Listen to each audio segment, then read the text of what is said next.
to order. The Carson City Airport Authority meeting November 15th, 2017 at 6:04 p.m. in the Community Center in Carson City, Sierra Room. Madam Secretary, would you call the roll? Chairperson Law. Here. Vice Chair Val. Member Barrett. Here. Member Golden. Here. Member Harris. Here. Member Harvey.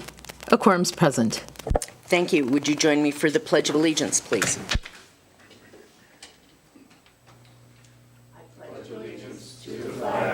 of the United States of America, and to the republic for which it stands, one nation, under God, indivisible, with liberty and justice for all.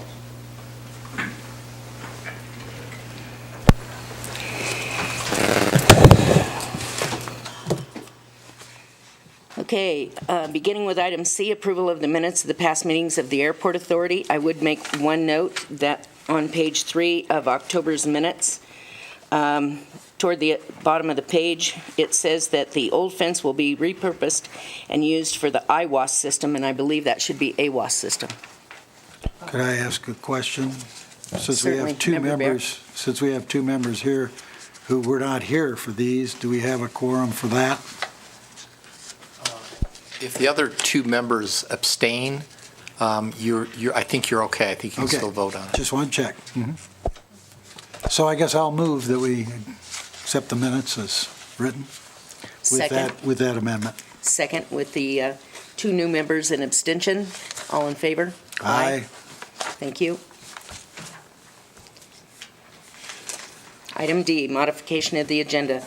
The chairman reserves the right to modify the agenda in order to most effectively process the agenda items. Items may be taken out of order.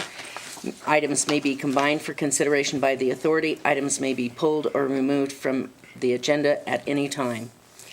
On that, as to that, we have two members, of course, that are absent this evening, one being Brian Val, who is the presenter on item 3, so that item will be removed from the agenda and placed on next month's agenda.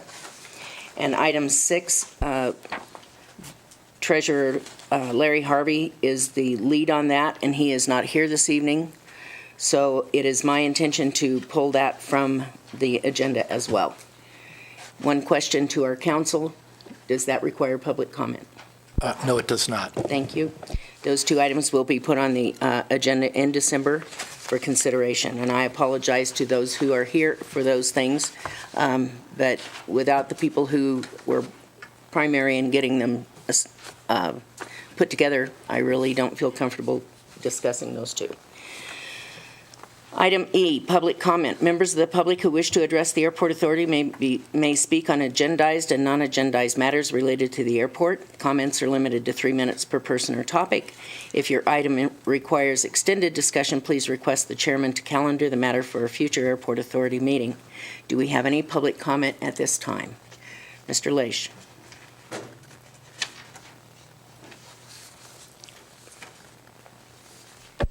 Eric Leach. Madam Chairman, please consider also withdrawing tonight, I don't remember the item number, but the item regarding the maintenance persons program.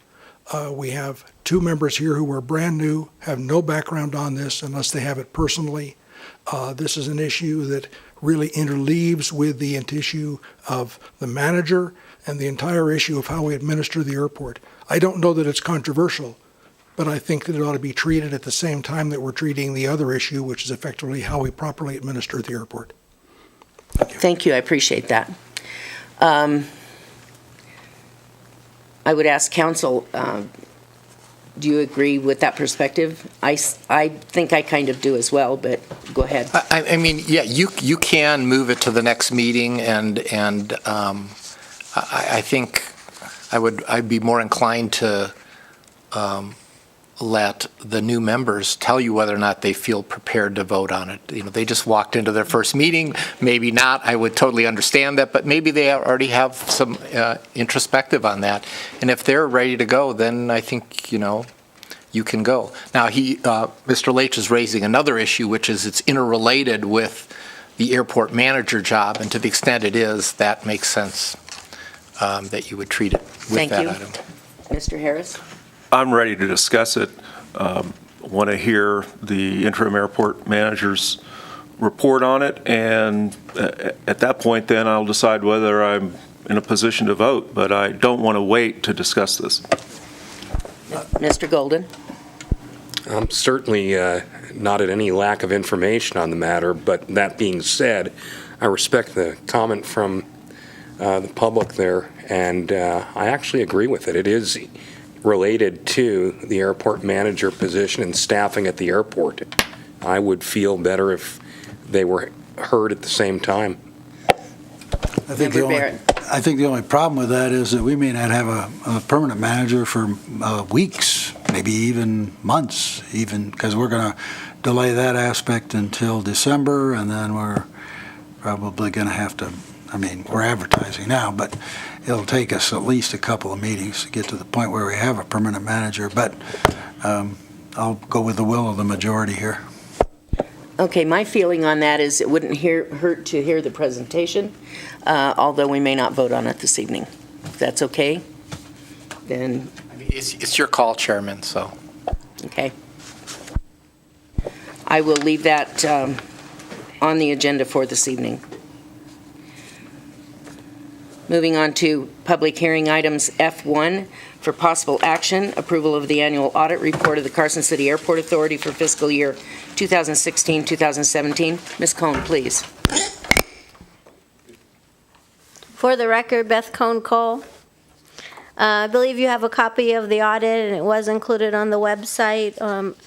So I'd like to briefly review that with you. As board members, your first question is what type of audit opinion, and the 2 pages after the table of contents represents the audit opinion, and it was a clean or unmodified audit opinion, which is what you want as a board member. In addition, this was a single audit because you received federal funds in excess of $750,000, and we had no audit findings and no material weaknesses noted as part of the audit in accordance with government auditing standards. So that, again, that is good. I'd like to review the results of operations with you, and that's starting on page, well, let's start on page 7, which is basically the statement of net position and governmental fund balance sheet. I'm mostly going to speak on the fund basis, which is governmental funds has 2 sets of books per se. It has the fund basis, and then it has the statewide, the government-wide financial statements. And those government-wide financial statements include liabilities regarding pensions with PERS, your share of the PERS unfunded liability, which technically you really don't ever write a check for. They just increase rates. So I'm really not going to talk about that column. I'll talk about the fund basis. So the first column is the general fund, and you had cash of approximately $698,000. You had some money that was due from other governments, primarily grant receivables and the funds you receive for property taxes. That's received a year after they actually collect those taxes, and that was $438,000. So your total assets were approximately $1.2 million. Your liabilities consisted of your long-term lease transactions, which is money that was paid in advance on leases. So people prepaid those for those new members. They collect money in advance over long-term leases, and we recognize the revenue as you earn that revenue. In addition, there was accounts payable general accounts payable and relating to construction. So your net fund balance was approximately $527,000. Your revenue and expenses, I'd like to review the budget to actual, which is on page 21. So you budgeted revenue from property taxes of approximately $194,000, and you collected about $208,000. So you had more revenue collected than budget. Your FAA grant was originally budgeted at $2.5 million, and it ended up the actual costs that you collected, reimbursed costs, represented approximately $2.4 million, about $84,000 less than originally budgeted because the project came in better than budget. Your miscellaneous revenues, your operating revenues relate to the leases, basically your operating revenue is the leases. That was really close to budget within $2,000. You had contributions this year of $109,000 due to lease renewals that you went out and you actually received some contributions which helped fund your new building project on the major repair and replacement on the building. So that was $109,000. You had some fuel, flowage fees, and then rock sales. Those rock sales actually totaled $82,000, which were $28,000 better than budget. So your total revenue is approximately $3 million. Your expenditures, your airport services and supplies expenditures were about $194,000, which was just slightly $1,800 over budget. Going on to page 22, your airport operations, salaries and benefits were approximately $3,800 over budget. Your capital outlay was about $92,000 better than budget. So overall, your total expenditures were about $89,000 better than budget. So you had an excess of revenue over expenditures of about $89,000. So if you pulled out the rock sales, which were $82,000, which is non-reoccurring revenue, because when that's gone, you're basically at a break-even basis. And because in the capital outlay is the terminal building, and that almost washes with the donations. But it's really concerning that you have to watch that, because this $89,000 funds your share of the FAA projects. So you need to generate some revenue to cover those costs going on in the future. And I'm happy to go through all the footnotes if you'd like, but that sums up your audit. Are there any questions of Ms. Kahn?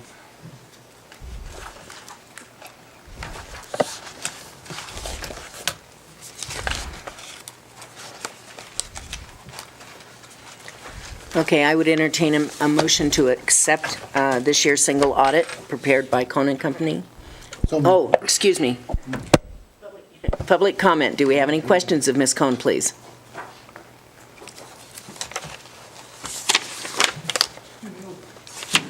Answer my question? Just did. Eric Leach again.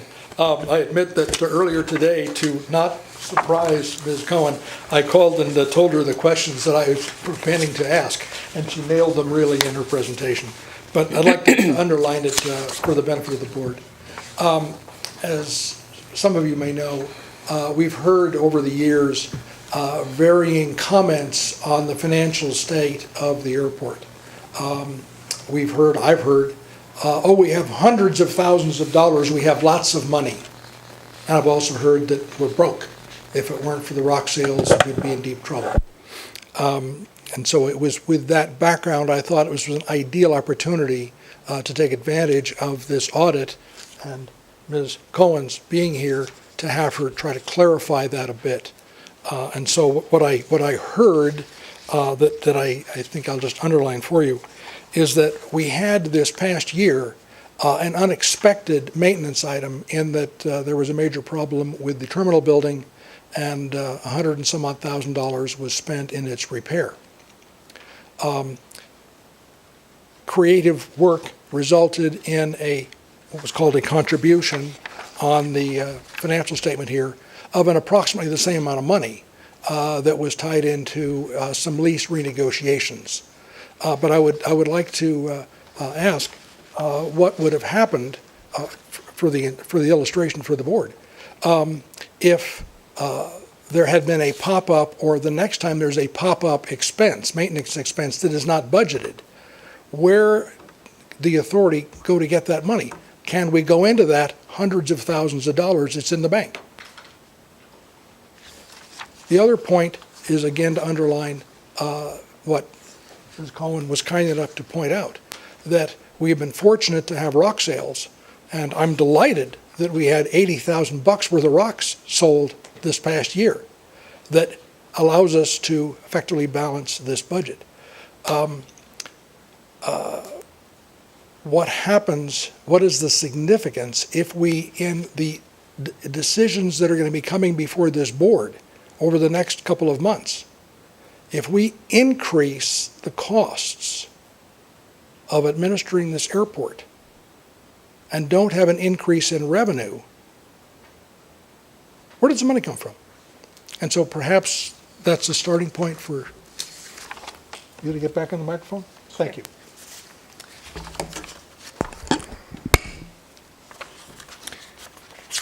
So in response, I would just say that of your cash, 698,000 that you have, 353,000 of that relates to long-term leases that you really shouldn't spend until you recognize that as revenue over time. So, so you'd have to pull that out. If you had an emergency, you do have some cash, but the reality is that cash is, the reason you're generating that cash is to fund your FAA projects. So you really don't have a lot of reserves.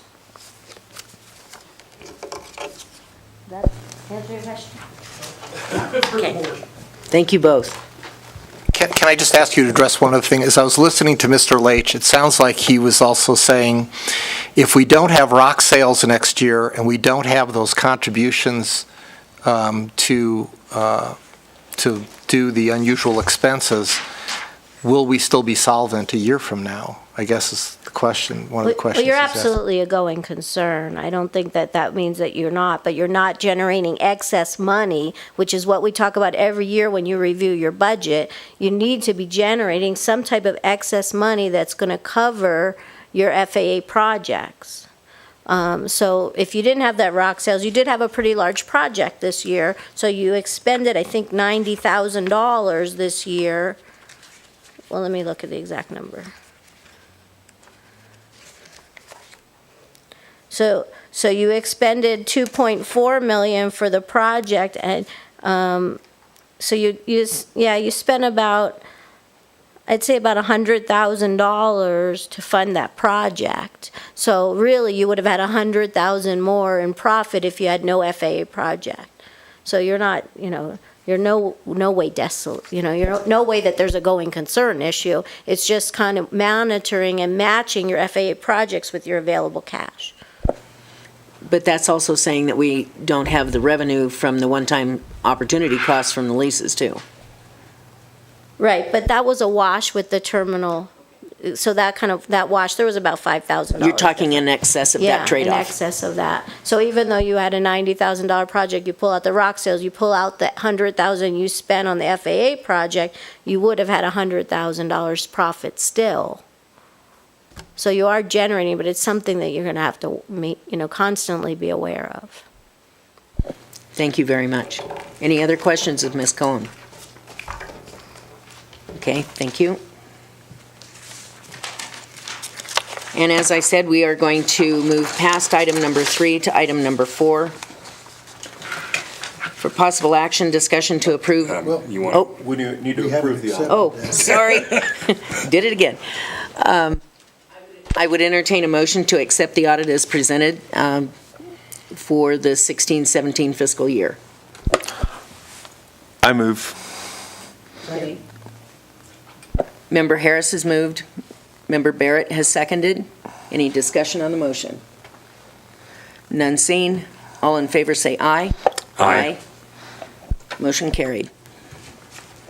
Moving on to item 4 for possible action, discussion to approve a schedule of tie-down fees for the authority-managed tie-downs. Chairman, Yes. I think item number 2 was next, the ACIP. Boy, I am not with it tonight. I took some cold medicine, so there it is. Okay, moving to item number 2, thank you very much. For possible action to approve the Airport Capital Improvement Program, Mr. Fitzgerald. Thank you, Brian Fitzgerald, Airport Engineer. Just to reiterate, this is the draft Airport Capital Improvement Program that is prepared in advance of the meeting with the FAA, which will take place on December 11th.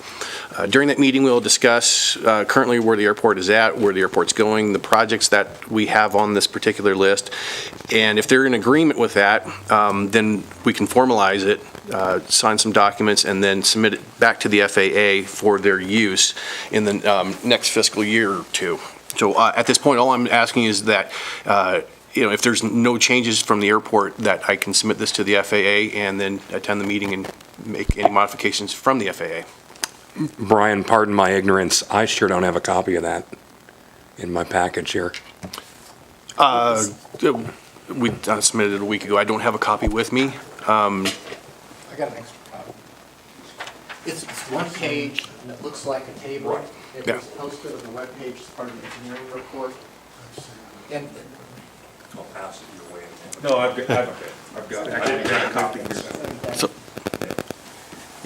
And just by way of background, each year the FAA asks us to give them a 5-year plan of what expenditures we plan on the airport, and that's what the ACIP is. And so each year, about this time of the year, we throw together our best estimate of what we think the projects are that we need to do over the next 5 years, putting an emphasis on which ones are most important, which ones do we want to do first, and then we submit it to the FAA. Then we have a meeting with the FAA, and sometimes they'll say, yeah, this looks good to us. Sometimes they'll say, well, we have a point system for when we award money, and it's competitive with other airports, and I'm sorry, this item that you've got listed isn't going to get there. And so then we move things around to try and keep them in the plan. But when you look at the plan, one thing that you might be struck with is it looks like 4 kind of moderate measured years, and then there's a 5th year where there's this enormous expenditure. The 5th year is where we put everything that we envision that we could and would do if we had the money, even though it might not meet the FAA's priority criteria. So the 5th year always looks very inflated. By the time we get to that year, everything's pushed on down the road, and we've never had a year that's been that big. So. and also to add to that, the list that you currently see is based upon last year, the year before, and the year before. So the first 2 years are generally pretty tight, and there's not much wiggle room. Everything else, that's where it starts to fan out like a hurricane, prediction. That's why the 5th year is as big as it is. So there has been times where they've taken something far down and moved it up. That's part of the reason why we have the meetings. So, but right now, fairly confident in what we see on this list is what they're going to agree with. Got a question for you, Brian, Go on ahead. this. Having been down this road before at other airports and knowing that we have a problem with our AWAS system, is that a priority for the FAA, or is that something that they could kick the can down the road? I've been down this with 2 other airports recently, and in both situations, FAA has not provided funding for it.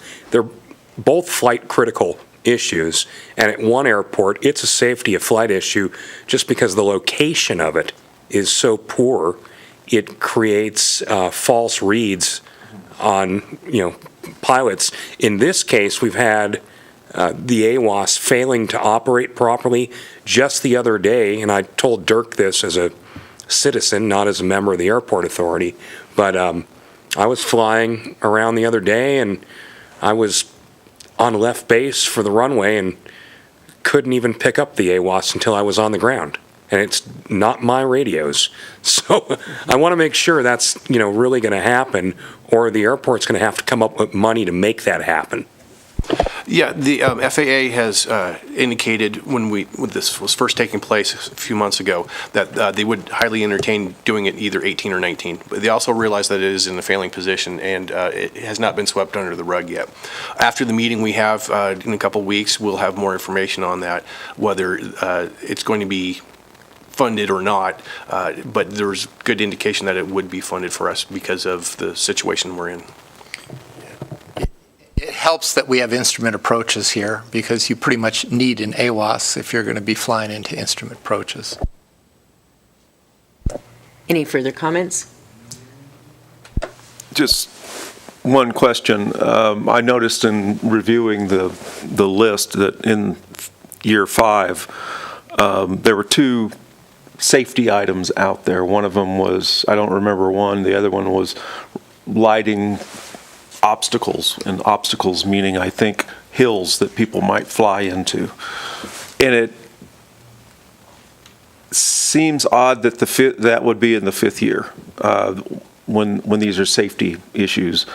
Could you explain why they don't, safety matters don't have a higher priority on that FAA list? Thank you, Mr. Harris. Mr. Fitzgerald. Very good question. History on the obstruction lights. When the approach was worked on for runway 27, the FAA came back and said there's two hills of 20 and 23,000 feet to the east that need to be marked as obstructions. And we started going through that process of getting that going. And the question came up of, if we put these lights on the hill, is that going to give us a better approach, change the approach or anything? They said it was not going to do that. So it was always kept as a back burner project in case it ever has to be reevaluated, and that they really do want to have those up there, that we have at least on the ACIP. It is a small safety concern, but it obviously wasn't high enough to where it would change any types of approaches on that. Do you remember what the other safety item was? I don't. Okay. Brian? I don't recall what it was. The other thing I would mention is, didn't you say 23,000 feet? Didn't you mean 2,300 feet? No, the hills are 23,300 feet to the east. Oh, not elevation. Not in elevation distance, I'm sorry, Okay. yeah, I'm sitting here longitudinal going, wait a distance, minute. 23,000 feet I've never out. seen that. Yeah, yes. Yeah, if I could just add to that, when we were doing the instrument approaches, the FAA at one point led us to believe that if we put obstruction lights on these two peaks, A, it would open us for night landings, and B, we would have a lower approach. And so we went down that path. We worked with BLM. BLM gave us the permits. They were really great to work with. I mean, it was phenomenal. We designed a system that would sit at the top that was solar powered, so we wouldn't have to run power to it.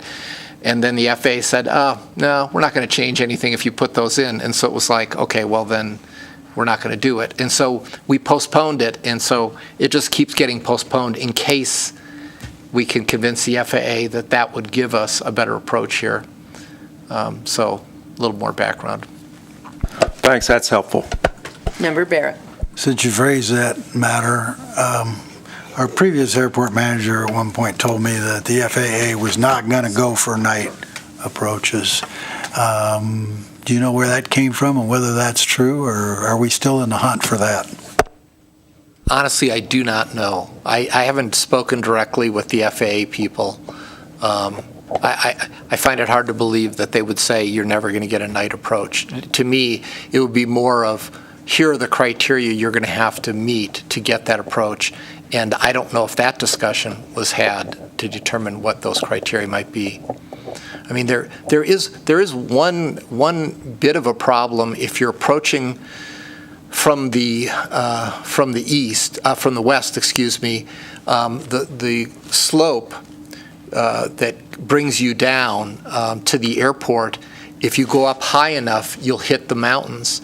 And the FAA's got some rules about how far out they can certify those approaches. And so there are some actual landmass problems with an approach from the west side. Now, fortunately, our prevailing winds are almost always from the west, so you don't land that way. You land going into the west, not coming from the west. And so that should be less of an issue, but that's the only thing that I've heard where it sounds kind of like, here's something we probably can't change, because we certainly aren't going to move the Sierras. Not trying to put words in your mouth, but does that interpret to we're still in the hunt? I hope we're still in the hunt. I mean, that was not a project that I was working on directly, so I don't know where it stood. Mr. Harris. Having looked at the list, I now recall what it was. It was a backup generator. Do we, at this point, not have a backup generator at the airport? Is that right? No, we currently do not have a backup for the airport lighting systems. No. Yeah. Amazingly, when we talked to the FAA about that the last couple of years, they told us that's a really low priority for you. And so on a point system, they were basically saying, we don't see that as something we're going to fund in the near future. Now, things change. You know, there was a time where they said the same thing about fences around your airport, and then airport security got to be an issue, and all of a sudden fences were at the top of the list. So things can change. And it would be nice to have emergency backup generator, you know, and power. We've even had discussions with the emergency management people saying, hey, is there something we can do cooperatively so that, you know, we both have a facility that we can use? So. Thank you. That's helpful. Any further questions? Any public comment? Seeing none, I would entertain a motion to approve the ACIP as presented. Second. Moved by Member Barrett, seconded by Member Harris. Any discussion on the motion? All in favor? Aye. Aye. Aye. All opposed? None heard? Measure carries.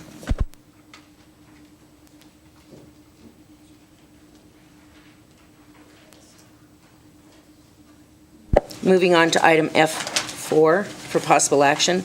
Discussion to approve a schedule of tie-down fees for the authority-managed tie-downs. Mr. Zatilla? Okay, I think the main purpose of doing this is because we just have never established anything on an official level as far as the tie-down fees. We've always had some tie-downs, but we've got more now than what we used to have. That being said, I spoke to Mountain West to find out what their tie-down fees are on the North Apron over there, and kind of looking at it at, as an equal level to that. So what I came up with as a suggestion, and this is up for discussion here, is would be for transient parking, $10 a night for small planes, singles, and light twins, $20 a night for larger aircraft, essentially those that take up more than one tie-down space, like King Airs, Pilatus, small jets and stuff, and then $40 a night for the circles. And then on a monthly basis, it would be $40 a month for the smaller aircraft, $80 a month for larger aircraft, and no monthly fees is what I'm suggesting for the circles, because we don't want those really blocked up there mainly for transient, and mostly like care flight, and people are using that are in and out on a regular basis. Do we have any questions of Mr. Zatilla? Mr. Takis? Yeah, I'd just like to add a couple of things. I had urged Dirk to put this item on, in part because we, as he mentions, we do now have more tie-down spaces than we have had historically.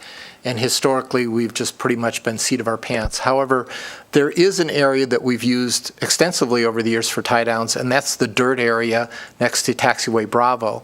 And we were collecting rent from those tenants until the adjacent landowner was trying to market their property to an aerospace company, and they said, with a bunch of old derelict airplanes parked nearby, it's not helping them market it.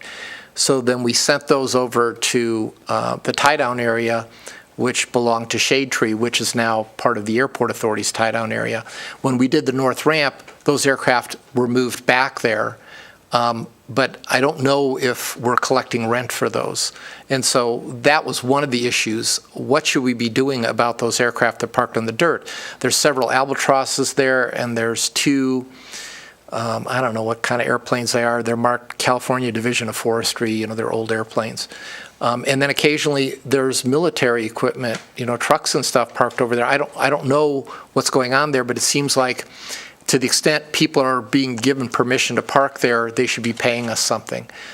Now, as to the actual tie-downs in the paved area, it appears that there's different philosophies to this at different airports. Some airports look at the market and say, okay, this is what everybody else is charging, this is what we want to charge. Some airports are like the Palm Springs and the Mammoth, where they charge twice of what everybody else charges, and when you land there, you feel the pain. But it's a beautiful place.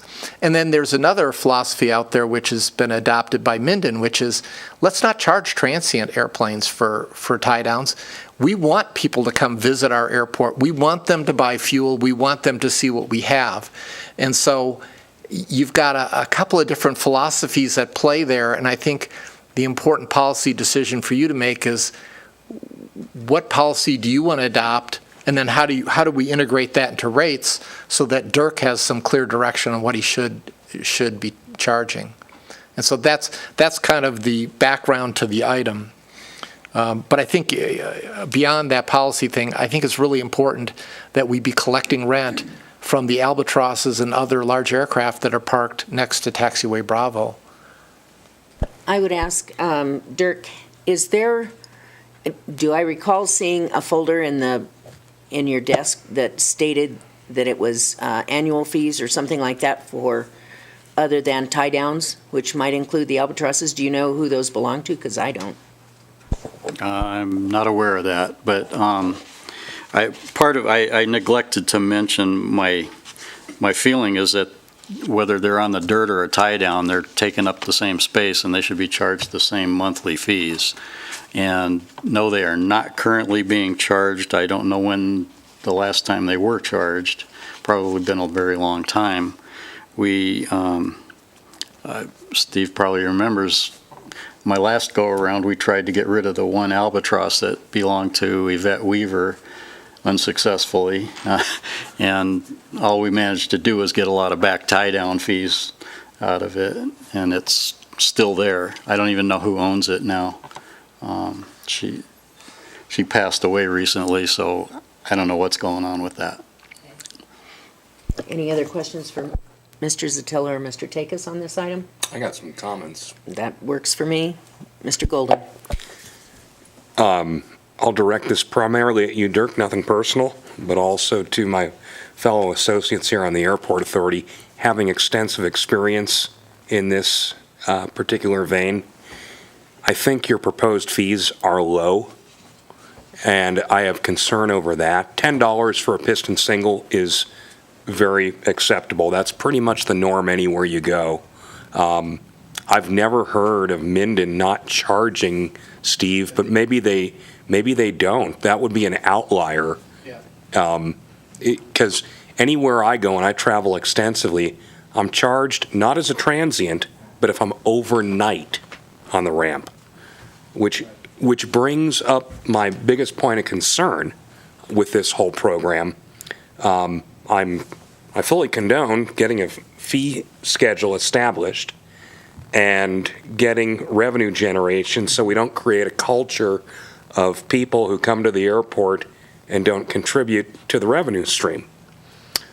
At the same time, I'm concerned about how is this going to be collected? Who's going to manage this process? Who's going to tag the aircraft, monitor the aircraft, bill the aircraft owners to do all of this? Because you're not looking at a lot of revenue, okay? And I can see this being, oh, well, we're going to need some personnel. Then the personnel's going to need some supervision. Yeah. And there's going to be a cost to collect. And I just have a concern here. Now, I frequently travel down to San Francisco for business. I don't use San Francisco International. They probably wouldn't want me in there anyways, and the airplanes I fly. But I do go into San Carlos, which is 5 miles southeast of the threshold of 28 left at San Francisco, roughly 5, maybe 7 max. And they have a very small transient area, $10 for a piston single, $20 for a piston twin. King Air, you're looking at $50. And look, you can't park a King Air anywhere for $50 overnight. The way they do it is they have a limited number of personnel. They actually have night security, and at midnight they walk through the spaces, and there's all of about 24 max. I mean, Steve, you've been there before. There's not a lot of transient spaces there, but their night guy walks through and literally tags the aircraft with a tag. And I can see that occurring, but I'm concerned about who's going to do it and how is that process going to be executed, implemented, and how are those fees going to be collected? Okay, to answer that, Gary Province, our maintenance specialist, is the one that does that currently and has been.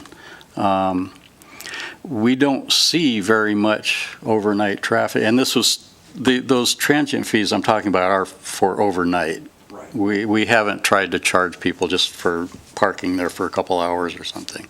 But yeah, when we see somebody parked there, we go out and hang an envelope on there with the fee on it. And hope that they bring it back. And then it comes to my desk and I have to do all of the paperwork behind, logging it in and all of that.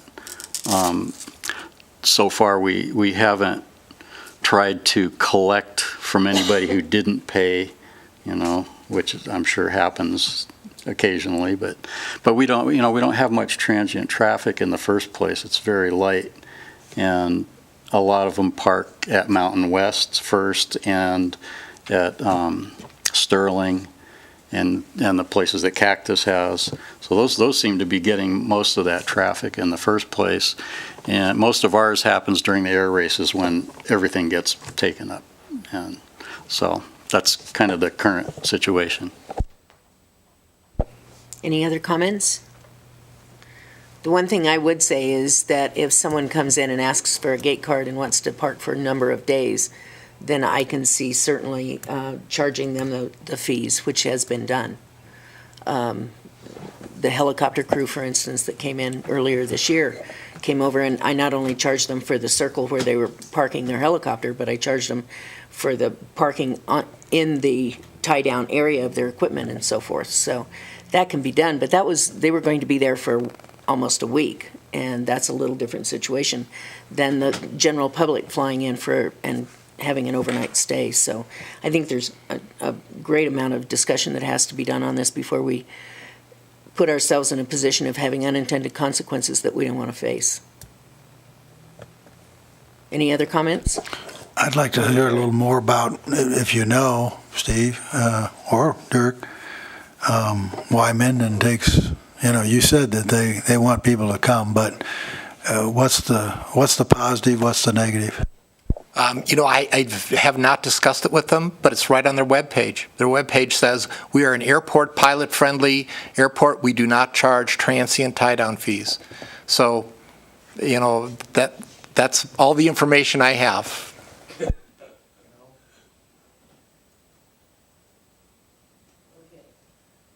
Is there any appetite to make a motion on this item, or shall we do some more research? I understand the issue that Member Golden brought up. I think that's a really good issue. I think that is something you should look at more carefully. But in terms of the albatrosses and airplanes that are parked long-term on the dirt, I can think of no reason at all why we are not charging them rent. And it seems to me somebody ought to go look at the end numbers and send them a bill. And if they aren't going to pay the rent, let's lean their aircraft, let's sell them to an aluminum scrap dealer and be done with them. That stuff that's out there is derelict aircraft. Yeah, I couldn't concur more with you, Steve. Yeah. Do we need a policy to do that? Do we have a policy in place to do that? We had previously charged, and I think it was $90 a month for those big aircraft. I don't know where the ball got dropped, but it certainly got dropped with our last airport manager, and it's never been picked up. And I think that when we're talking about money and trying to make sure we're balanced budget, and here we're letting people park their junk out there, and I'm being generous when I call it junk. These are not old, beautiful antique aircraft that somebody's restoring. This is kind of like somebody has dumped their garbage on us. That's the way I feel about it. Am I revealing my true feelings about this? The other thing I worry about is, that Yvette Weaver plane that we had out there, it took us forever to get somewhere with it. And then we discovered when the aluminum scrap dealer came, we discovered that it was infested with pigeons. And that's toxic stuff. And so the scrap dealer came and agreed to power wash it and clean it all up. And he sent in a hazmat team and they cleaned it all up. But then I don't remember. If it's still out there, it's still out there. I thought that one got cut up in pieces and taken away, but maybe not. But, we need to find out who owns it currently and send them a bill and tell them, if you're not going to pay the bill, get your airplane out of here. Cut it up in pieces and put it on a truck and take it away. If we were to set a $90 a month fee for those airplanes that are out there, and then we went back and researched the N numbers and found out who owned them and how long they'd been sitting there without any revenue being collected, is it possible for us to back bill them for the time they've been there and then go forward with the $90 a month? I would like to say yes, but I think the fact set that would allow us to do that is fairly limited. I think the fact set would be limited to if we find out they're the same people who were paying us $90 before and they've just been skating through this time period. Then I think we probably could go back and collect it. If there are people that we have not approached before, the ownership's changed or something, I don't think we can go retroactive. I think we have to go prospective. But we need to do it. I mean, I feel like a broken record here. Member Golden. Yeah, I'd like to make a motion to this matter, and Steve, you got a real good point. I'm glad you brought that up. I move that the airport authority assess a fee for those aircraft parked in the dirt area on the far northeast side of the airport for each one of them, $120 a month, effective December 1st. Give them 2 weeks' notice. This is what they're going to have to pay to keep the aircraft there. And again, effective December 1st. Let me also note that's a bargain for the amount of space they're taking up and, the fact that they are there. Question? Member Barrett. This leaves out the transient, overnight, et cetera. We probably should set a policy or do more research on that part of it. I would suggest that we go ahead with the motion from Mr. Golden and that the other be obeyed until a later time when we've had a chance to collect more information from around. In that case, I'll second his motion. Any public comment? Any further discussion on the motion? Oh. Because I don't think we've had public comment yet. Good evening, Brad Graber. I don't think they're junk. In fact, I think there's a historical significance to all of those pieces of aluminum. And I don't think you should overcharge for them, but rather I think you should consider moving them down closer to the fuel island. It's amazing how many questions come to me from people I don't know. Hey, where'd those come from? Those are cool. So I think there's a certain aura to this airport that in part is contributed to by those airplanes. So it's okay if you charge them a little bit, but I'd let them out for people to see. They used to be over in front of American Warbirds, and they really had people walking around them every weekend. Well, the same thing would happen if you moved them closer to the fuel island where people could see them. There's nothing wrong with increasing our fuel sales. There's nothing wrong with not charging too many people, or too much money, for people, to stay here overnight. It increases our fuel sales. The more people we get coming in and out of here in order to buy fuel at a very competitively priced, it's better off for our budget. So thanks for listening. Question, sir. What do you consider to be overcharging? Please excuse me, Mr. Barrett. I can barely hear you at this distance. I can't hear you there at all. Excuse me, I will speak up. What do you consider overcharging? $125 a month. What would you consider a correct charge? $50. Get them down where people can see them. Thank you.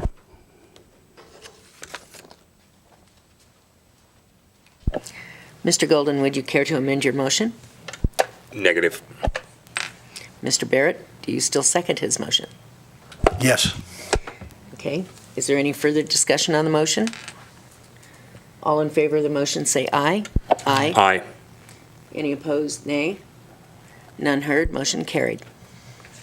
Could I piggyback on this and ask about the suggestion? I am obviously not an airport. I don't go out there every day. Go ahead, Mr. Barrett. Should they be moved, or let's ask our manager, do you think they should be moved as was suggested? I want to turn that over to Steve because he's the one that's had the involvement with the through the fence deal. They're sitting in a somewhat temporary location because there is through the fence access through that fence. Now, if somebody develops or comes into the property that's adjacent to that fence, which is being heavily marketed right now. It meets the governor's standard for some special incentive, and it's one of the few areas in Carson City that meets those criteria. Then those are going to have to be moved. My concern with moving them close where people can crawl on them, my liability alarms are going crazy over here. We do not want people climbing around those airplanes, and people who fly in, hopefully they're educated enough as pilots to know you shouldn't go over and start climbing around, particularly an old airplane. It's not just the fact that there could be pigeons and toxic materials there, but it's also when they're old like that, they're typically not safe. You really need somebody who's an A&P or a qualified mechanic to be looking at them to decide whether people should even be walking underneath them. The wind moves those airplanes around a bit. There's one that's currently parked sideways. That's kind of bad because the prevailing winds are from the west.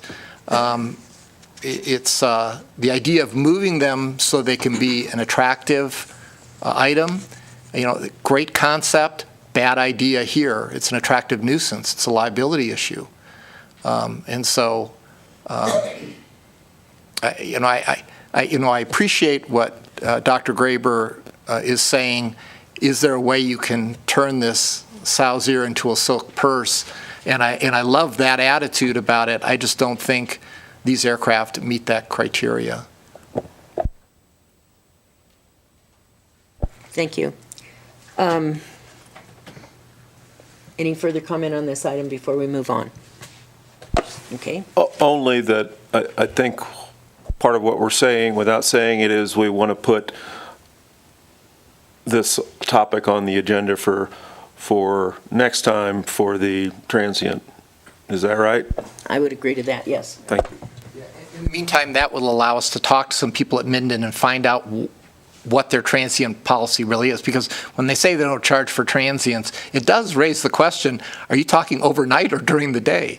Maybe they're just saying you don't get charged anything if you come fly in and have lunch at their restaurant. I don't know. When I first read it, I assumed it was overnight parking, but that may be a mistake on my part.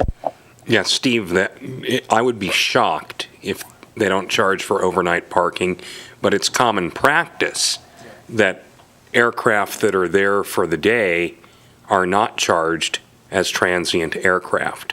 I can tell you at every airport I've ever been to, and unless you go to Atlantic or Signature, you go onto the ramp and you're there for lunch, you're good. Buy a little fuel, everybody's happy with you.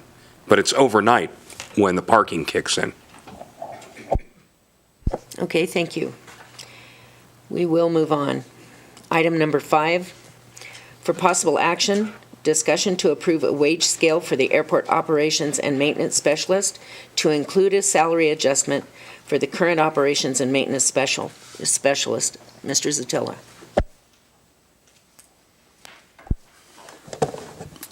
Okay, I've put a lot of time and effort into this because it's a pretty complex issue. First, what I want to go over is what I'm proposing as the wage scale. This is for the position of airport operations and maintenance specialist. And I don't want to read every word of this. You've all got a copy of it in front of you. But the overall pay range we're recommending is $18.50 an hour to a top of $29 an hour. And goes on with starting pay to be commensurate with the experience, skills, and education of the individual hired at the discretion of the airport manager or the airport authority, but no less than the minimum of the pay range.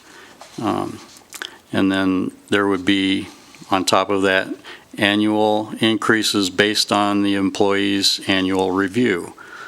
Annual increases would continue until the employee reaches the maximum of the pay range. Then beyond that, to allow for the possibility of merit increases beyond the other regular pay raises.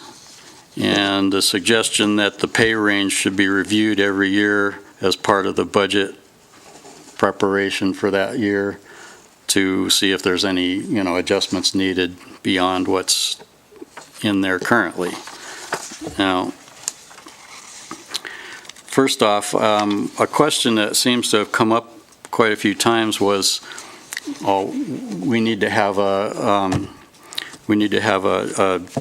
job description for this position. And in doing the research and, in fact, my own involvement in this, turns out there has been since September of 2010 a job description in place, which I included in here. And this was approved that September 15th, 2010. And it's in the minutes from that meeting. So this was the job description that Mr. Province was hired under, and I also applied. I have my copy of that job description from back then. So that should be a part of this, that job description is included. And part of the reason for that is that it describes in many ways the type of functions that person has to perform. And what I did was I tried to look around as much as possible and see what the prevailing wages are for those types of jobs. And I put a page in here for you with some jobs that I found. These are jobs that are actively posted currently, and the pay ranges that they come under. Probably the most accurate one is the Reno one, the Airfield Tech 4, which would be similar to this, a senior level position, and the pay range is pretty close, just slightly higher than what I'm proposing. Then down below that I put some jobs that are in Carson City that are open. Open space maintenance coordinator. It's not really a related thing. It's just as close as I could come. And that, that's basically a landscape type person for the city. So there's some other ones that are similar, and they're all in similar pay ranges. Up at the top, McCarran has a couple of jobs posted. One for an electrician is somewhat close to this, and the pay scale is quite a bit higher. Down below that, there's the ones in blue on the sheet that you have those are the cost of living increases that have gone on and merit increases since 2008 for the city, for Carson City. And that gives you another indication of how much pay raises have been for the past several years. So, moving on, in connection with this, I also proposed to bring Gary up to a level commensurate with his skills and experience and time at the airport. And I did an evaluation and understand, of course, that I've only been working with him for 3 months, so it's limited at best. But to kind of paraphrase this, it's been pretty pleasant working with him. Frustrating sometimes, because usually when I ask him to do something, his response is, "I already did that," and so I'm kind of keeping up with him half the time. Gary does a great job at what he does. He knows the airport in and out. The types of work are mostly highly skilled trades that have to be done. To replace any of those trades, such as calling in an electrician or things like that, the cost would obviously be exorbitant compared to having somebody on staff that can do those things. So I've tried to make sense of all of this and balance what I'm requesting both for the airport and for him. And so for Gary, what I'm asking to approve for him would be a 60%, it's a little hard to explain. The difference between the starting pay and the maximum pay that I'm proposing is $10.50. So I'm asking to bring him up to 60% of that based on his 7 years at the airport. Are you saying 60% of the differential? Of the 1050, yes. And then another 5% as a merit increase beyond that. So that would bring his hourly rate up to $26.04 an hour. And beyond that, just to make that retroactive just to the last pay period, which is just after his anniversary date of October 20th. Then another document that I included was, this was a list of accomplishments, and I'm not going to read through all this, it's just too much to go through.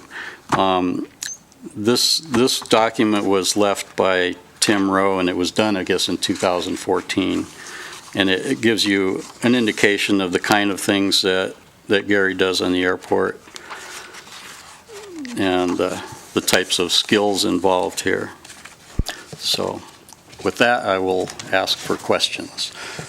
Member Golden. Dirk, Yes. great information. Just tell me, keep it simple here. What's the pay rate increase you're proposing? What's he currently getting paid? What's the difference? Currently, Gary has been getting paid $18.90 an hour. He got one raise. He was started at $18 an hour in October of 2010. He got one pay raise of 90 cents a year later, and nothing since then. Thank you very much. And so that's just bringing him up to a reasonable rate. Member Barrett. How does this fit with the budget? That's not something I found in these materials. How did I know you would ask that?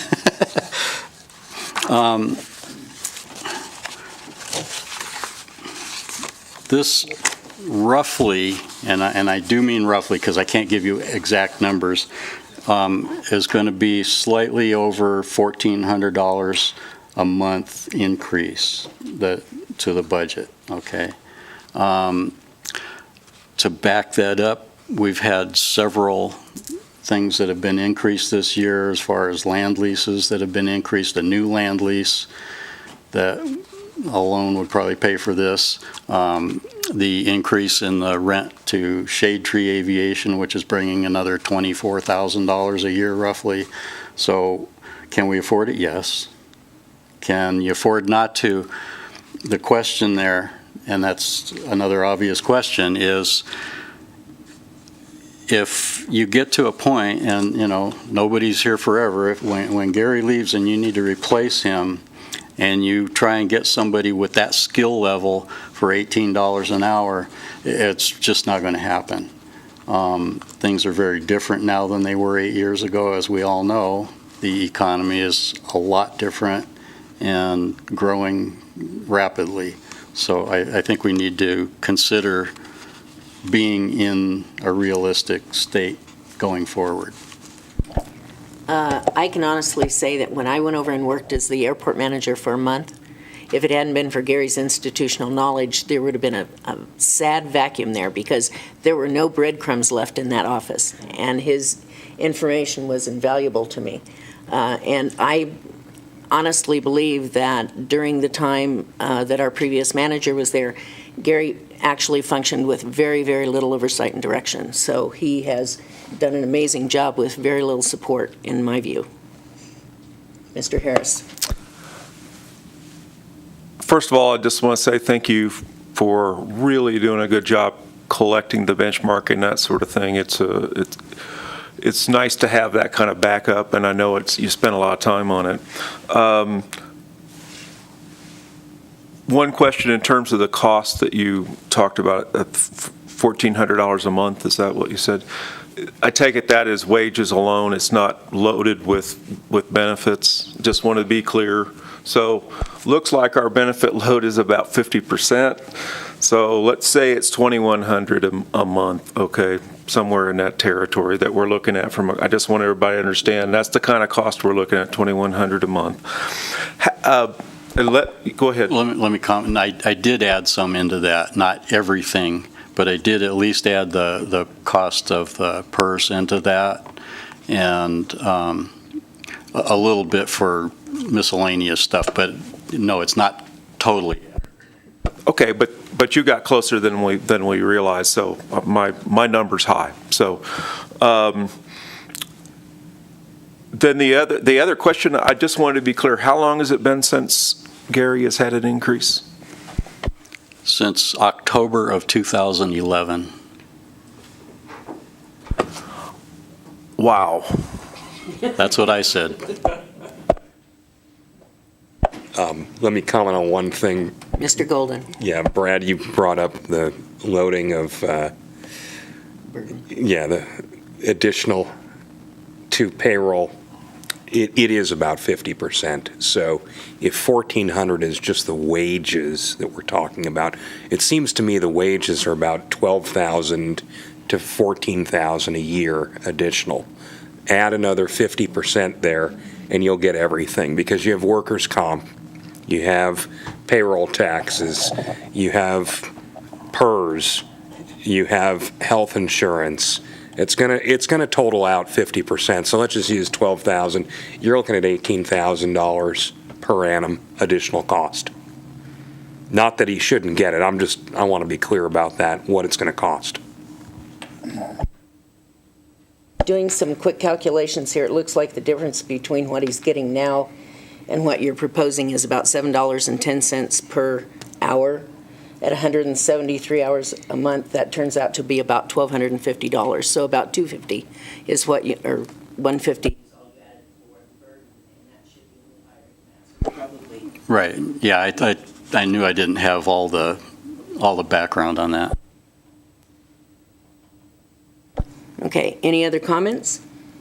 I just comment that the previous notation that we're going to be getting a new manager makes me wonder, because we're not going to get a new manager on the cheap, obviously. So this is, we're talking about some budget pressure. I'm just bringing that up. That's why I asked the original question as well. Any other questions? Any public comment on this item?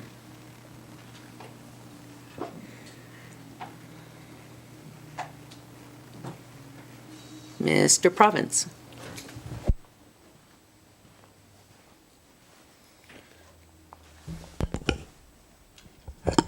Gary Province. I just want to make a comment that over the last 7 years, I have thoroughly enjoyed being employed by Carson City Airport. I've made every effort to perform my obligations and duties to the best of my ability. And over the years, there has been a consistent policy of inaction, which you're obviously aware of. I want to thank you for hearing me. I want to thank you for taking up this item. And even though there may be some budgetary issues that need to be just resolved, it isn't that there isn't any budgetary money to be had for this.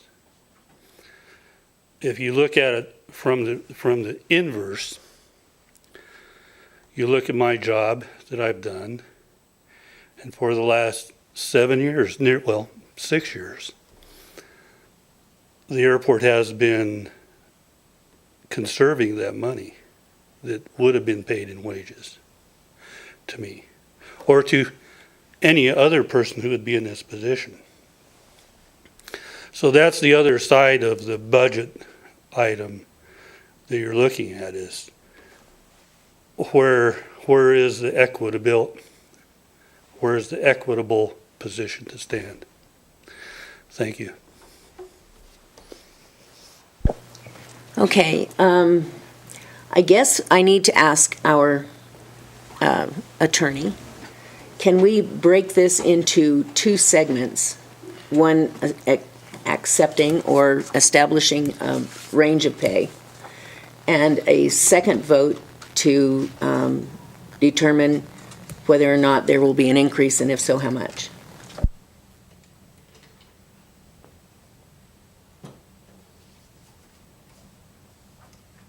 Let me look quickly at the agenda, but I don't see any reason why you couldn't do that. Well, your notice to approve a wage scale, and it says to include a salary adjustment for the current operations and maintenance specialist. So, yeah, I think you could do it in two pieces. Sure. So I would like to discuss then if the board members consider the wage range that's been offered, or if they would want to amend that wage range to some other value. Mr. Harris.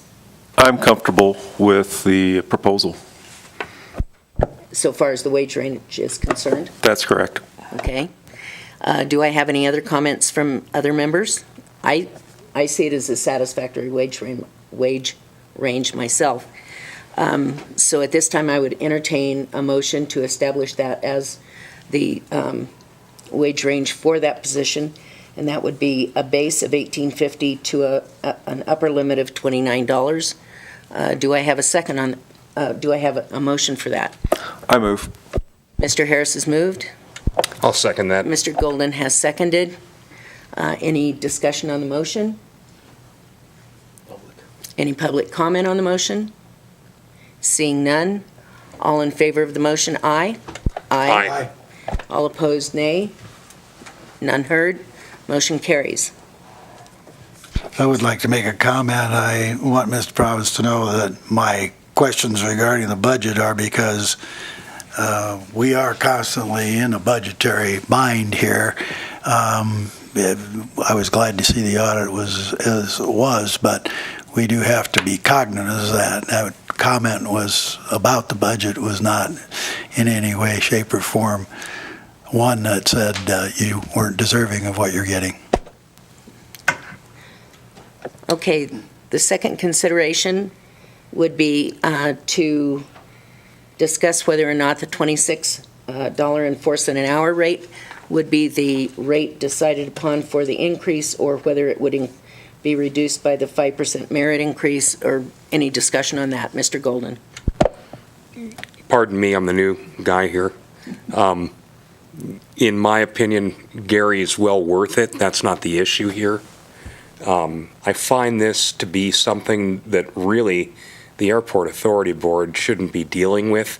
I think that we should let this be the discretion of the manager and move on.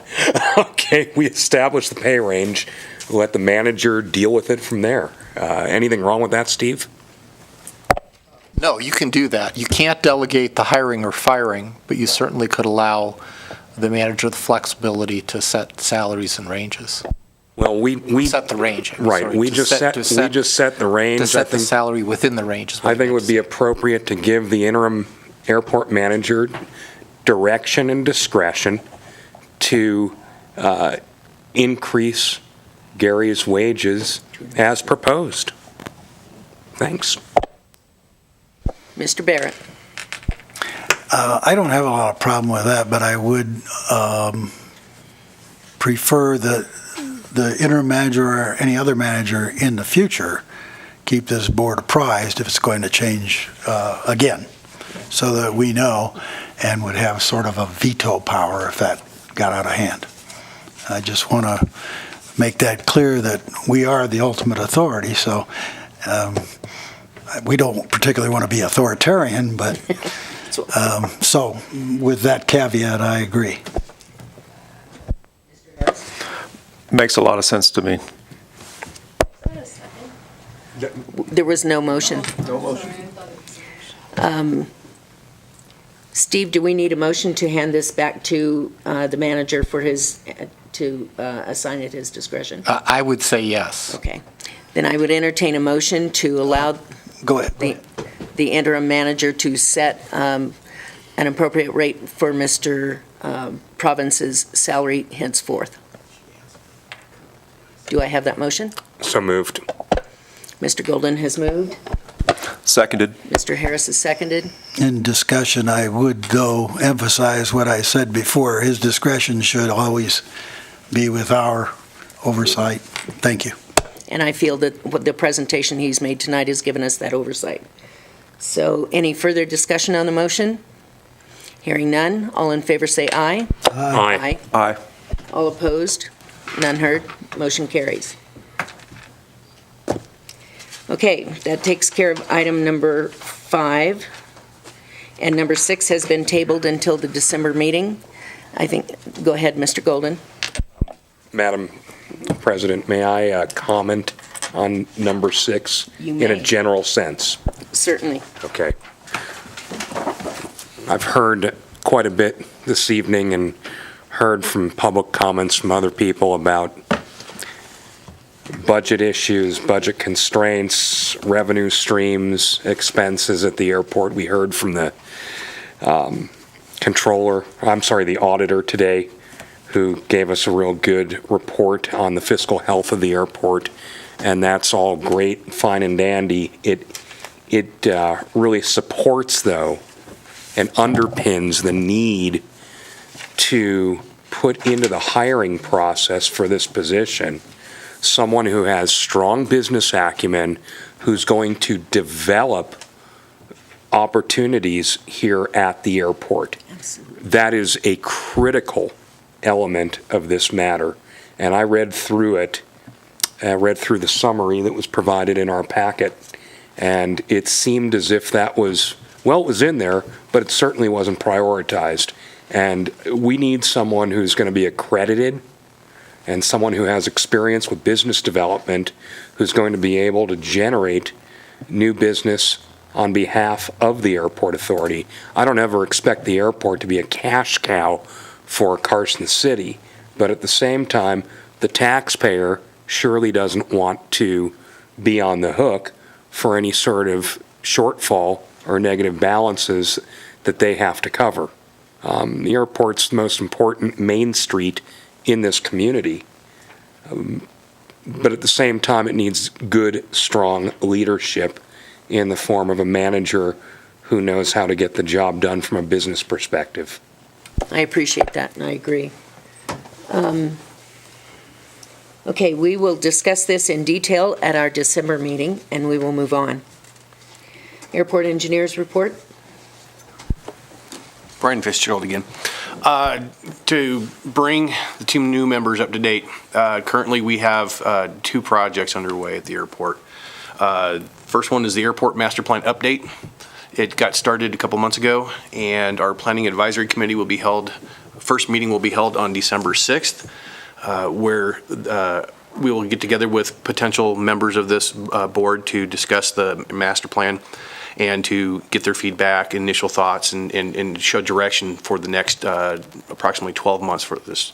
So that'll be occurring in December, and then every 3 months thereafter for those particular meetings. Along the way, as milestones come across, we'll be supplying the information to the board, drafts, exhibits, things like that, proposals in terms of alternatives and so forth. And I'm sure, Michael, you've been through a couple of those before in other places, so you're familiar with that process.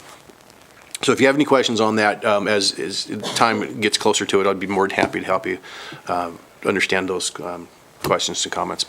The second project is currently I'm designing the taxiway A and D rehabilitation, crack seal, seal coat, and restriping of that. I supplied some phasing plans for that project to the board for review, because that is the critical part of the project. Part of the runway, well, actually, the airport will be closed during that time frame, so that work can be done near the runway. Once that work is done, then the airport can open back up and resume operations again. I just wanted to make sure that the airport the board and any potential tenants have any better ideas for the phasing on that to minimize our impact during the closure. So I'd be more than happy to answer any questions on that if you have any at this time. Brian, would you explain how often the runway itself will be closed? Oh, yes. Kind of outline that in case people can't bring it to mind. Okay. Right now, I am showing preliminary that the runway would be closed approximately 15 working days. That could be all 15 days straight or approximately during the week, a 3-week period. The reason being is that there is a fair amount of work that would be on the taxiway connectors and the area with Delta and Charlie and into the North Apron. So once all that has been worked on, then the airport can open up, and then parts of Alpha can be worked on, and then parts of Delta can be worked on. But anything within 200 feet of the runway has to be closed or displaced. And so that's pretty much every single connector, and it'd probably be more expensive and take more time if we displaced to do 2 connectors at once, because once we start working on it, we would have to do all work, the crack seal, the seal coat, and then the striping before they can move on to the next one. So that was the thought process behind closing the airport down for, unfortunately, a longer period of time. Yes? What about doing that work at night? It's possible to do that work at night. However, if the temperatures aren't there, then your crack sealant is not going to adhere, and it could come up back into the aircraft. The seal coat itself, depending upon the actual mix that is used for that, needs to be down when it's warmer as well, and so that it can break and be usable and not tacky for the wire wheels going over it. Striping can be done at any time. For the most part, it doesn't have as much of a temperature issue as everything else does. So there's possibility we could facilitate striping at night, but at the same time, if you don't have striping like a hold bar and so forth, technically it's not allowed to be opened at that point. You need to have the proper visual cues to the pilots so that they know that something is open or closed. So we could work with that, and that was part of the reason why I've submitted this point, is to bring up these possibilities and what we could do to alleviate overall closure of the airport. What's the minimum temperature that would be affected? In other words, you can't, the crack sealing and that sort of thing, what are the minimums for that? About 40 degrees on the crack sealing and about 60 degrees for the seal coat. And preferably with light winds and sunshine, that cracks a lot. It cures a lot faster that way. And at nighttime, you generally won't have all that, and it could take the entire evening or all night for that to cure to be usable the next day. Because even in the summertime, we have nights that get down into the 40s. Yes, we do. Okay, any other questions? Okay. Thank you. Thank you. Airport manager's report, please. Okay, just an update on a couple items from before. Our gate replacement is promised to be with us by the end of this month. The blower that we ordered unfortunately got delayed because there's a back order on the engines for it, so that is supposed to be here in mid to late December. So we've waited for it for years. We can wait another month. It's not too bad. An item on the gate cards came up because there's been a lot of questions about what those fees are supposed to be and what the rules are with that. So I wanted to update everybody on that. In March of 2009, a non-refundable fee of $25 per card and $25 per lost card was enacted. At that time, what did I write here? The following language was also adopted. Gate access cards to be provided only to those persons who own aircraft based at KCXP, own or rent hangars, are approved FBOs, or temporary contractors while performing work on the airside. A further addition included emergency operation personnel, board and staff members, and anyone else approved by the board. And in January and February of 2014, a $10 per year renewal fee to be used for gate maintenance was enacted. So one of the things that I have been guilty of, I don't know where I got the information. I was only charging people $10 for a replacement for a lost card. I won't do that anymore. And in addition to that, another thing that I had done, and I will not do any longer, was to issue cards to employees of FBOs. And the policy is that if an employee wants a card, he has to get it from his employer. That FBO has to be the one to apply for the card. And then it becomes their responsibility how that card is handled. So I just wanted to clarify that. I've changed the wording on the application to reflect this. Something I did not write here, but I want to bring up, and I will put in the form of a agenda item, hopefully in the future, is that I'm trying to clean up how some of the things are done in the office there, and trying to do a gate card here and a gate card there. It's a mess, and it's very difficult to administer that kind of thing. So what I want to try and do is come up with a system where we, instead of charging people their annual fee on their anniversary date, we'll set a date. And what I prefer is the beginning of our fiscal year, everybody pays at that time, and it will clean up a lot of the time spent going around programming the gate card readers and all of that. So I'll bring that back later. The other thing that does is when you have one FBO or hangar owner who has multiple cards, it will bring all the anniversary dates to July 1st. Is that what you're saying? Yes. That way bills can actually go out, they can be due, and it's a date certain rather than, because I know when I worked in the office, we have people who have probably 14 cards, and every time they renew one of those cards, that switches the renewal date for that card, and it's insane. I mean, you got one person that's got literally 12 different renewal dates for various cards. So I think we do need to address that and get something set up so that it reduces the amount of paperwork that's involved. For both sides, absolutely. Go ahead. Okay. And next is Michael Golden, as he mentioned earlier, contacted me about the AWAS signal being extremely weak. And I haven't flown much lately, but I have had some of that experience in the past. We did get hold of All Weather, who is the contractor for that, and they are scheduled to be out here next month to do their regular check, and so they're going to get on that, and we're going to make sure that thing's tuned up. There is no way for us to do any adjustment on the thing. So unfortunately, we have to just wait for them, but at least it's next month it's coming up.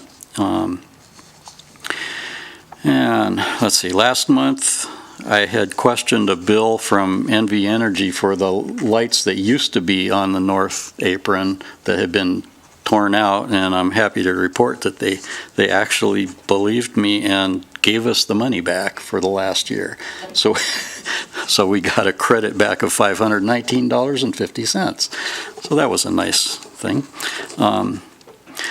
Next thing is Gary and I are looking into the cost of replacing the individual light heads on the south apron with LED light heads. And I don't have any hard numbers for you yet, but hopefully by next month I will. It looks like it may be kind of a wash between just repairing the ones that are there and replacing them.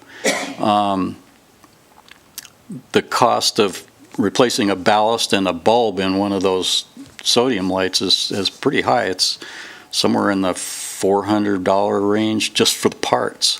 And then you have to have a sign company that can get up that high, so that's expensive. It's costing us, it seems to me the last time they were out, it was about $1,000 just in labor to replace some light bulbs. So if we can find a cost-effective light head, which I think we can, whenever we have some of these bulbs out, instead of replacing the bulb and the ballast, we just replace the whole light head.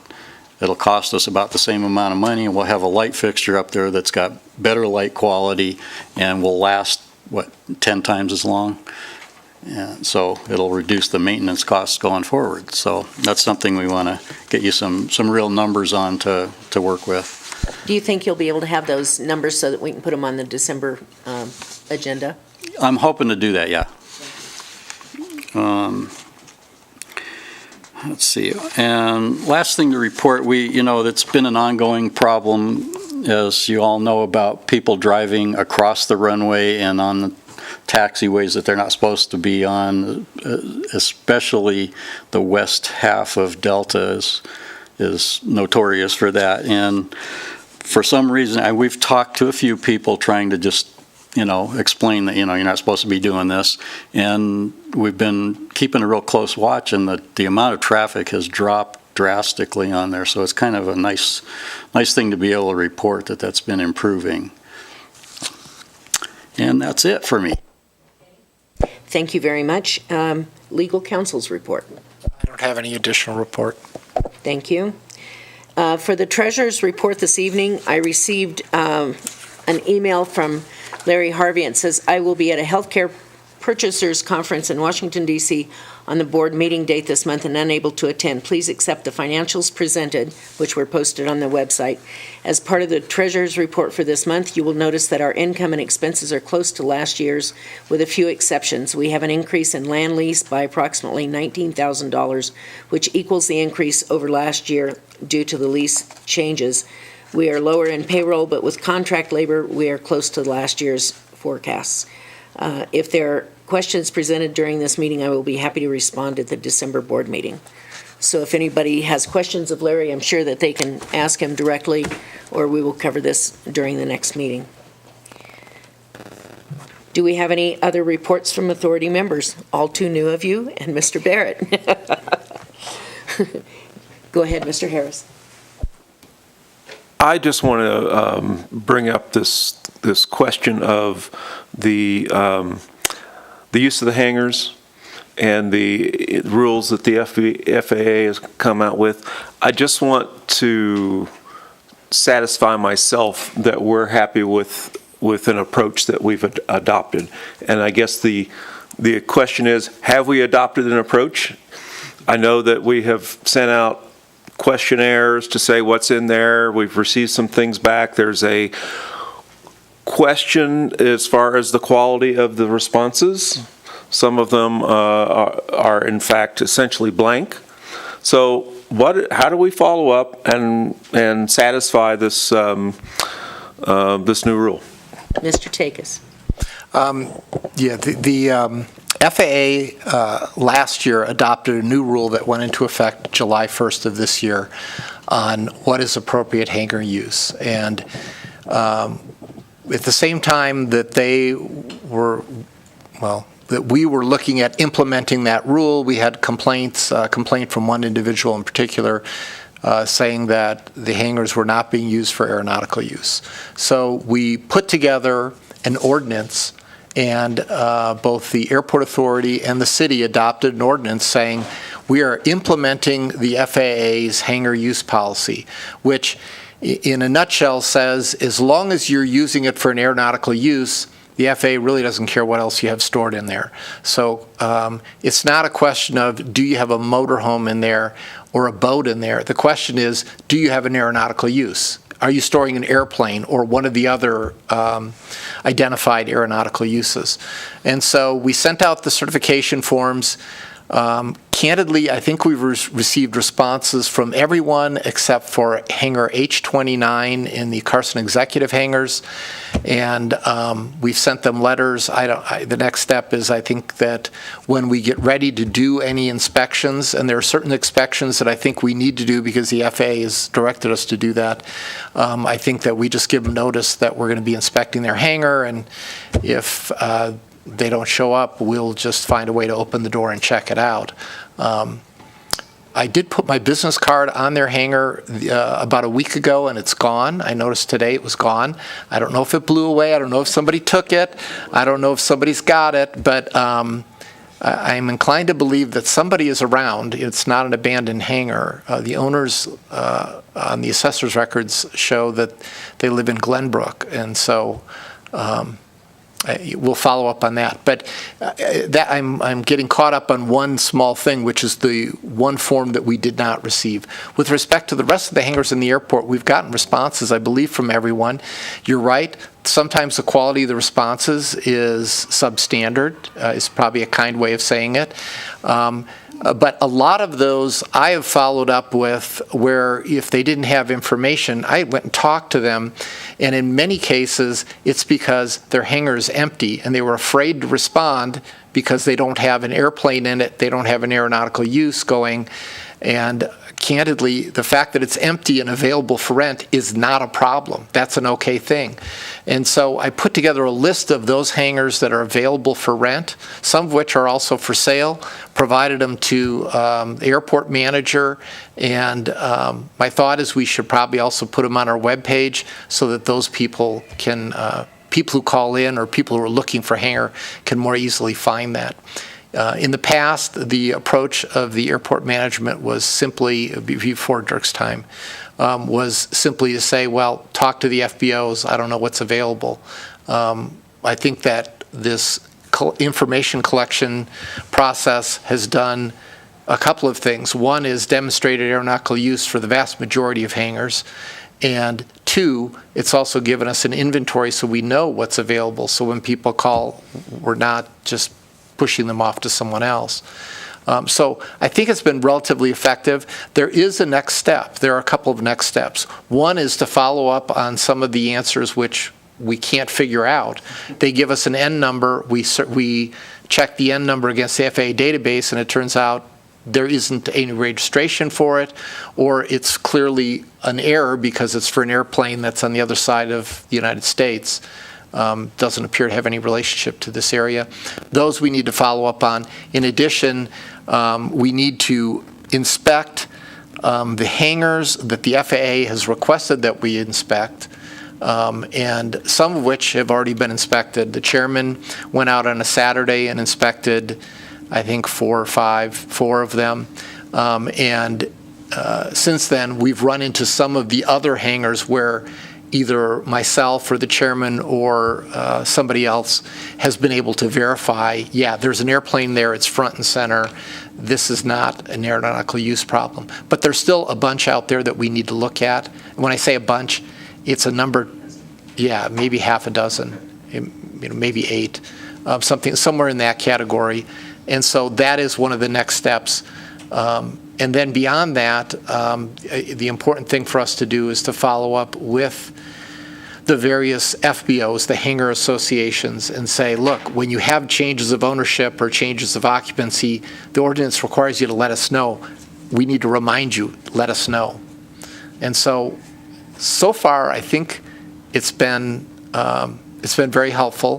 The fact that we did the exercise met our compliance for one of the items on the land use audit, and we have now gotten a clearance letter from Mike Williams, the head of the airport's district office, saying they've agreed in their office that we've met all the compliances of the land use audit and we're good to go on that.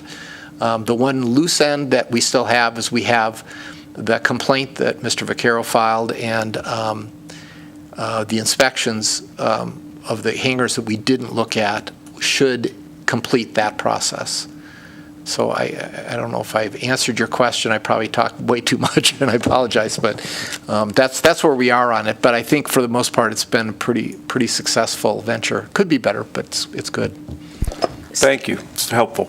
Steve, just out of curiosity, on the ones that are listed on the list that came from Mr. Lee, of the list for which I went out and looked at 4 of them, if we can verify through the forms and through the FAA that those are aircraft and they are in Carson City, can we check those off the list, or do we have to physically inspect them? That's a good question. I don't know the answer to that. I will tell you this, though. The author of the new airport use policy is someone that we know. Her name's Robin Hunt. She's a really rational, hardworking person at the FAA who is in a fairly high position now. And she called me or contacted me personally and said, Steve, we're coming back out. And so my inclination is we should complete those inspections, even if the FAA and the Carson City tax records corroborate that there's an airplane there. For those hangars that were identified, I think we should do it.